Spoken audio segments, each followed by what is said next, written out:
So America's power depends primarily on the strength and vibrancy of its economy, that the American dollar is the dominant currency.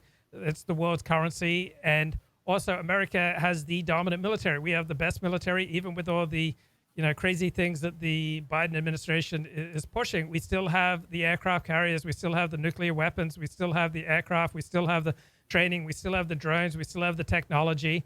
And going around the world and knocking over regimes, on the one hand, there are a lot of negative repercussions that come with that, but it also is a warning to people that, yeah, we can do crazy stuff. So how do you deal with someone in your neighborhood who on occasion just lashes out and punches people?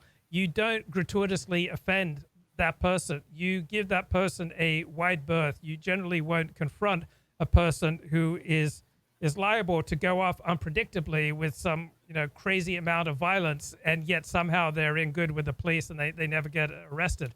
So the United States' power and prestige in the world is not diminished just because this looks like it was a humiliating exit.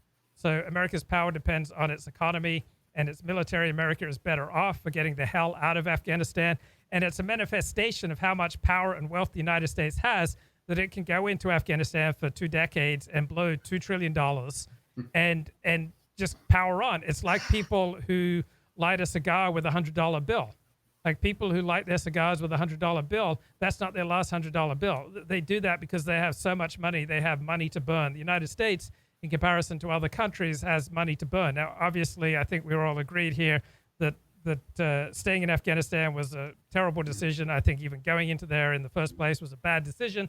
That the right-wing approach to 9/11 of treating it as a culture war was a bad decision, and that the instinctive left-wing approach of treating 9/11 as a law enforcement matter, we would have been much better served by going with that left-wing approach. But the left didn't even have the courage of its convictions. Correct. It was so scared by what happened with the Iraq-Kuwait war and how successful the U.S. military was that they didn't have the courage of their own convictions. But in retrospect, I think the normative left-wing response of treating 9/11 as a law enforcement matter rather than a culture war would have been correct. And going into Afghanistan and Iraq were just absolute, terrible, awful disasters. But what's amazing is the United States still has so much wealth and power. I mean, but think of the far better things we could have done with those resources.